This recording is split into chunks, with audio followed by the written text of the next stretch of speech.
Okay, so good day sa ating lahat. Meron tayo ditong isang information and tutorial na gagawin about sa pag-flash ng file gamit yung ating Smart FI 2. So itong dalawang ECU na nakikita nyo dito or computer box ay para ito sa motor na Aerox Y-Connect BBP H594A11, and then ito naman ay B6Y H594A20. So ito ay NMAX na keyless at ito naman ay Aerox na Y-Connect. Okay. So ngayon tuturo ko sa inyo ngayong araw paano mag-flash or mag-troubleshoot in case na may encounter nyo yung mga troubleshoot na hindi mag-connect or ayaw mag-flash. So sundan nyo lang guys yung gagawin ko. Itong isang ECU na butas na ito, ayan, makikita nyo yung pinagbutasan. So pag tinanggal nyo yung mismong pinambutas dito or yung rubber, ibabalik nyo lang dito sa dati. Okay, so pwede naman lagyan nyo ng silicone after nyo na mabutas yan. So kahit din naman lagyan, okay lang din naman kahit mabasa ng tubig, hindi yan nasisira kasi hindi naman naka-grounded dito yung tubig or wala siyang effect. Okay, so ito ngayon yung ating pagpapraktisan. Ito brand new to guys na ECU. So makikita nyo mga good pero bago ko to binili. So papakita ko sa inyo paano siya magsukat at paano siya magbutas at magpasok ng mga pin. Okay, so gagawin natin ngayon, lalagyan natin ng power yung ating module, ating Smart FI 2. Okay guys, so yun, meron ako ditong power supply. Ayun, 12 volts yan. And then may power na yung ating Smart FI. Okay, so sure natin na malakas yung ating internet. And then yun, may karga yung ating battery na ating tablet. So pasok lang tayo sa Smart FI. And then dapat magkulay blue. Ayun, tumunog siya. Ibig sabihin connected siya. And then pasok tayo sa remap and tuning. Okay, pasok tayo sa Yamaha. Dahil Yamaha itong ECU na to, pasok tayo dyan. Pasok tayo sa backdoor. Pasok tayo sa other. And then hanapin natin yung kamuka ng serial number na yan, BBP-11. Yun na lang tingnan natin. Ayun, meron agad BBP-11. So nakalagay dito ay Aerox 2021 ABS type Smart K. Keyless type to. Ayan. So kiklik lang natin yan. Ayan. So pag click natin dyan, makikita nyo guys yung yan, yung clue. Okay, yun yung sukat ng ating pagbubutasan dyan. Nakalagay dyan 4 cm, 0.5 cm, 1.5 cm, 1.5 cm. So susundan natin yan and then hahanapin natin yung tinuturo niya na pin na yun. Doon tayo maglalagay ng mamaya ng pin out. And then ito yung kanyang pin, yung kanyang sa ECU. So yan yung itutusukan natin. May first layer, may second layer, and may third layer. So second layer tayo gagamit. Pinakita niya na kulay violet and kulay green. So yan ang gagamitin natin. And then sa tools, gagamitin natin yung module and then yung adapter. So tingnan nyo sa adapter, nakalagay dito yan sa pangalawa, hindi doon sa una. Ito kasi dalawang slot yan eh. So ito yung actual nya. Ayan, so itong isang slot at itong slot. So ito yung gagamitin natin. And then ito yung gagamitin nating adapter. So ngayon, ikukunik ko muna yung pin. Depende kung ano yung tinuturo niya. Susundan natin yan. Sasaksak natin itong ating adapter. Okay, so nakasalpak na yung ating adapter at sinunod natin yung kulay na to. Dito siya nakalagay yung ating connector. And then doon tayo sa pagbubutas. Ito guys, may mga guhit-guhit na ako dyan. Pero susundan natin yung guhit na yan. Meron din ako ditong ginawang patent. Ito. Para every time na magbubutas kayo or mag-guide, hindi nyo na kailangan gumamit ng caliper. Kumbaga meron na kayong ayan o, meron na kayong pagtutusukan. Ayan. So, sa akin, ayan, ito na yung ginawa ko. So ngayon, ilalagay natin dito. Ayan siya. And then tingnan natin kung saan siya tatama. So subukan natin dito. Guhitan ko muna siya. Lagyan ko ng tanda. Ayan. So ayan siya. Okay. So pag sa gamit naman yung ating caliper, so nakalagay dun ay 4 cm. So guhit tayo dito ng 4 cm. 4 cm. Ayun. So ito siya. 4 cm. Ayan siya. Okay, tingnan natin kung tatama yung 4 cm. So yun yung binibigay niyang guide. Mula dito. Mula dito sa loob. Ito sa loob dito. So 4 cm. Ayun, loob siya nagbase. So ito siya Ayan. So ito sa tama yung point na yun, yan yung point na yan. And then sa pataas nakalagay doon ay,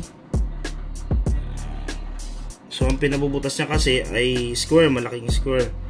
And then 1.5 cm naman pataas.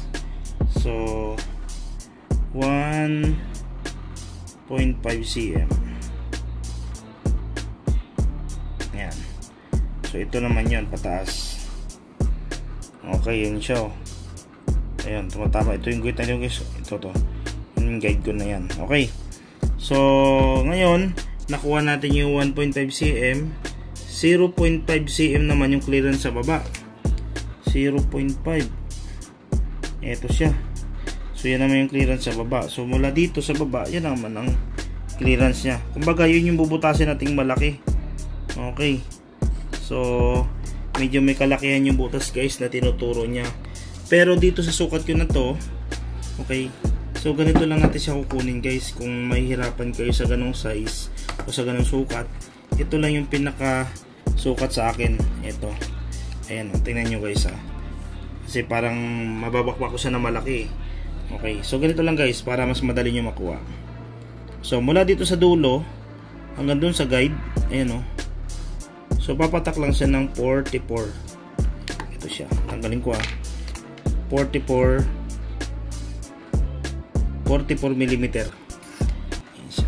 44.5 mm. Yung point na yun guys, so yung tatarget na natin, ayun yung point na yun sa baba, 44.5 mm. And then yung pataas, para mas madaling nyo makuha, ito siya. So pumapatak siya ng 17.4. 17.4 ang pataas. Take note nyo na, 17.4 ang pataas and then 44.5 yung pag ganon. So yun agad yung bubutasan natin. Kumbaga, yun yung pinaka pinpoint natin. And then dito naman sa magkakahilera na to, so mula dito sa sulok uli, mula sa sulok na yan hanggang doon sa gitna na yun, ayun o, yung pin na yun o. Ayan. So ang sukat nya ay 52. So tama yan, 52. Okay, 52 rin yung accurate. So 52 ang sukat niyan. So yung sa pangalawang butas naman. And then pataas, ang magiging sukat natin dyan mula dito ay, technique nyo guys ha, para pag kayo na magbubutas, susundan nyo yan. So hanggang doon sa, ito kasi butas ko sa taas eh. Ayan. So papatak siya ng 18. Ayan. 18 mm siya. Okay. So ngayon nakuha na natin yung 18. 18. Tapos ano yung sukat kanina? 50. 52. Yan, 52.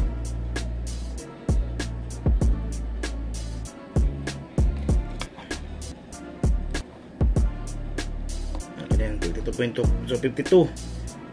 52. Tsaka yun dito. Okay, so pag nakuha natin sukat na yun guys, bubutasan natin siya ng square. Ito, papakita ko sa inyo paano magbutas. Okay guys, so ito yung ginawa ko sa bubutasan natin. So ginawan ko siya ng dalawang sukat.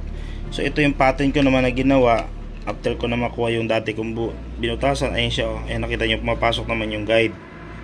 Okay, so tandaan nyo guys, kapag magbubutas kayo nito, huwag kayong gagamit dito ng mga metal hanggat di nyo pa kabisado to. Mas may gamitin nyo ito yung mga stick ng parang barbecue or plastic. Kagaya sa akin ito, may plastic yung ano ko, yung caliper ko, plastic yung dulo. So gagawin natin yan, pag magbubutas ka yan, ganito lang. So ikutan mo lang ganun, no? Tusok, baba, tusok. Ingatan nyo guys na madali nyo yung mga pyesa sa loob ha. So may mga resistor yan sa loob, yan, bubutasin yung ganun kalaki. Nun, ganun, ganun. Yan, yan. Tusok muna. Kasi pag metal kasi guys, ginamit nyo dyan, baka matusok nyo yung board, maputol nyo yung mga line. So mas maganda maingatan natin yung ginagawa natin, kasi pag nasira natin yan, abono talaga tayo yan. Kung marami naman tayong perang pang abono, eh nasa inyo naman yan guys. Pero katagalan naman ito, mga kabisado nyo to. Mahirap kasi pag tutusukin lang, hindi mo siya matatansya. Ayan, maganda talaga siya butasin. So after nyo na mabutas, angat nyo lang to. Ayan o, angat nyo lang yan. Ayan. So pag hindi pa nakukuha, dagdagan nyo pa yung butas. Siya na kayo guys sa camera ko kasi isang kamay lang humahawak ng camera, walang humahawak pa ng camera ko ngayon. Ayan, gano'n mo lang siya, and then iangat mo siya. Ayan. Yung natanggal nyo dyan na rubber ay itabi nyo yan kasi ibabalik natin yan mamaya.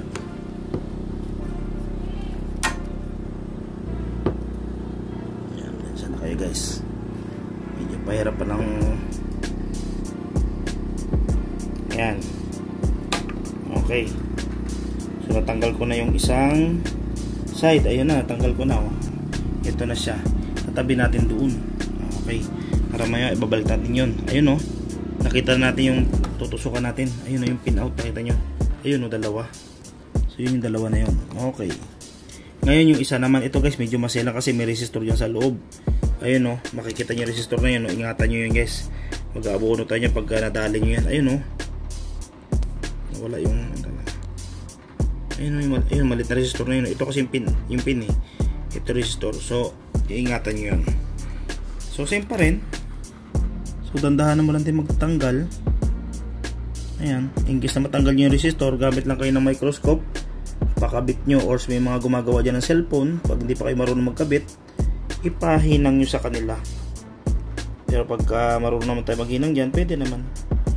Gamit lang kayo ng microscope kasi napakaliit ng madadali natin dyan na resistor. Eh bakit ba natin ginagawa ito? Sinisira natin yung ECU. Eh wala guys eh. Ito talagang kailangan pag magre-remap. Yan, bakbak talaga. Ayun o, ito nyo guys, ayun o, yun yung resistor, liit lang o. So nakuha na natin yung pin na hinahanap natin. So dalawang pin, and then ayun siya. Ngayon pag nakuha natin yung pin natin, okay, so unahin natin, parehas lang naman kasi ng proseso yan eh, wala namang pinagkaiba dyan sa proseso. So pinakita ko lang sa inyo paano butasin, and then papakita ko sa inyo. Dito ako magpa-plus para makita nyo. Okay, so pinakita ko lang doon yung butas kasi brand yung ECU yun. So same lang din naman ang pin out nyan, same lang din ang tusok nyan, walang pinagkaiba. So ngayon dito tayo yung itutuloy. Okay, pinakita ko lang yung butas V6Y H594820. Okay, so back, hanapin natin yung code na yun, V6Y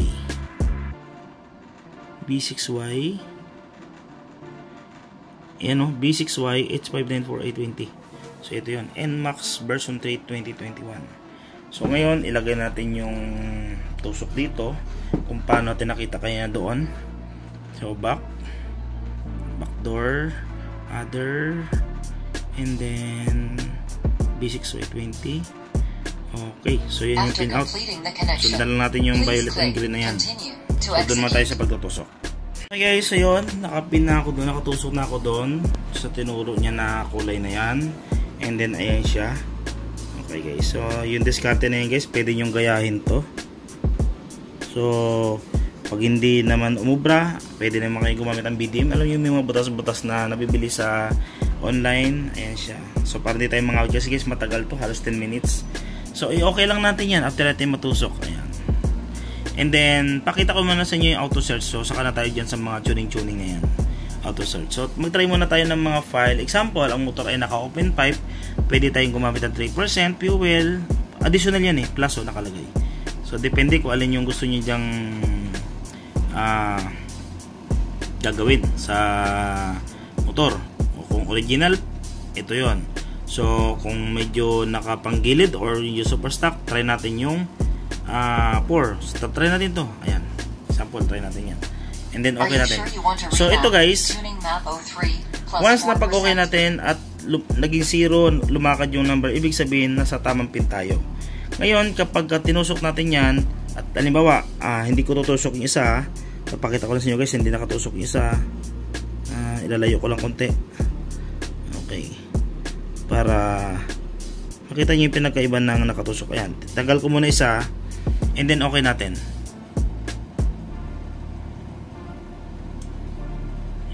Flashing data for AQ. Please do not turn off the ignition and disconnect the device.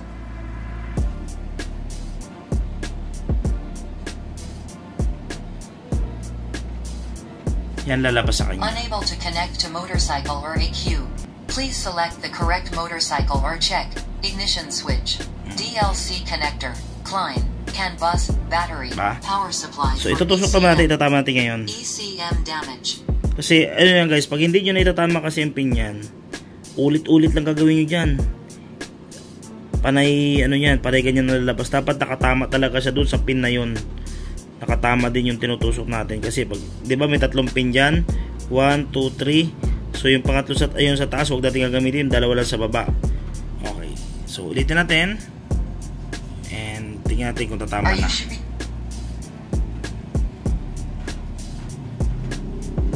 Flashing data for pag lumabas na yan yung may 0, ayan, katulad yan guys. So ibig sabihin na itama mo na yan. Tutuloy-tuloy na yan guys. Abot na yan hanggang 10 minutes yan. So medyo matagal-tagal na ito guys. Na ngawitan. Nakakangawit din to. Okay. Yan o. Nag-1 na. Hintayin natin siya hanggang mag 100%.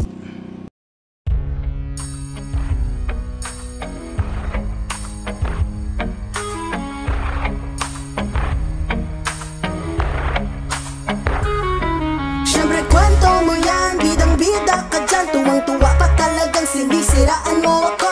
Lahat ng mali ko'y binabanggit mo. Kasi syempre, kwento mo yan. Magbebenta na nga lang tsak maninira pa yan. Makuha lang ang kagustuhan kahit di tama. Kumikita ng gusto o di ka pa nakukontento. Baka masira ka sa sarili. Hahalungan kang mga gawang may pinagkamalian. Pero ayaw nang sabihin ang sarili ng baho. Dahil gusto niya siya lamang ang perfecto. Kaya't mga sablay niya'y kanyang itatago. Yung feeling niyang kumikita siya, iisipin na pinaghirapan niya. Masaya ka ba sa kwentong paninira at pangalipusta? Pero kinita niya ay galing pa rin sa kasamaan. Masamang kwento na di naman totoo.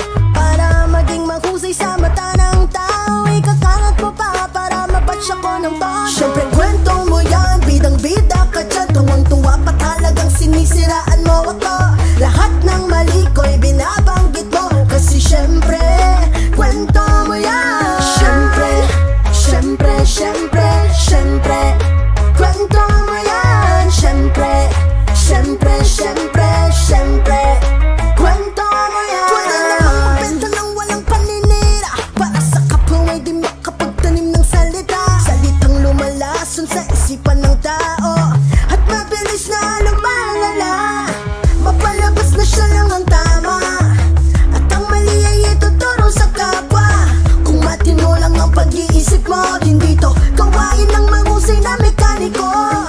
Ayaw mong nasasapawan, bawasan mo ang kayabangan, alisin mo ang kahanginan. Nang sa ganon walang problema na nararanas. Di na magkali ang matapil mong dila. Panay post ka sa iyong social media na akala mo aping-api na siya para mapasi siya makakuha ng simpatya. Kaya nagbenta, aba teka, tama ba naman yan? Sa inyo bumili, sa akin magpapatura matapos nang iwanan. Pero ako pa din ang naisisi dahil nang iwan, di lang na-replyan ang kagad nyo kay siniraan. Mananahig din ang katotohanan, mananahig din ang kabutihan. Siyempre kwento mo yan, bidang-bida ka dyan. Tuwang-tuwa pa talagang sinisiraan mo ako. Lahat ng mali ko'y binabanggit mo. Kasi siyempre, kwento mo yan. Pilit mong dinudumihan ng pangalan ko sa kanila. Flashing data for EEPROM. Please. Flashing data for EEPROM. Please do not turn off the ignition and disconnect the device. Parang wala na akong kabutihang nagawa. Lamang ka sa lamang dahil ba sa papel mong binabandera. Yan na ba ang basihan? Kaya okay lang na manira. Lumaban ka ng patas, di yung pabida-bida ka lamang. Gawin mong mula sa puso ang salita mo at gawa. Pilipino rin naman ang lahi mo, di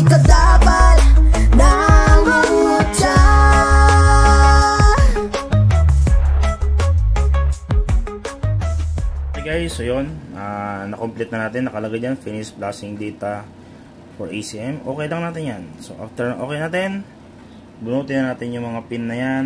Ayun, tanggalin natin power supply ng ating Smart FI. And then, saka natin bunutin yung mga pin para safety. Okay. So after natin nun, testing natin sa motor. And then, testing natin yung AFR. So, siyempre, after natin na ma-tuning. So, kasi guys, copy paste kasi ito eh. So, once na nag-professional tuning na tayo, ito yung nagagawin natin. Testing natin ngayon yung kanyang result ng AFR. Paano yung tinatarget natin. And then, ayun. 100% guys. So, ngayon, after natin na magawa, so, babalik lang natin yung tinanggal natin doon.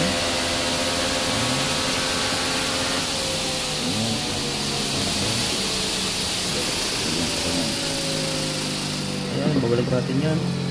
Pagka sakaling nawala na yan, edi pwede naman lagyan ng silicone. Pwede naman silicone yan. Ayan, at natin may balik, ano.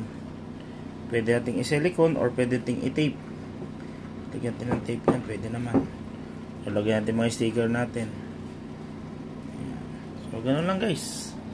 So, sunod naman natin papakita. Same din naman yan. Kahit itong serial number, same lang ang process yan. Ganun lang.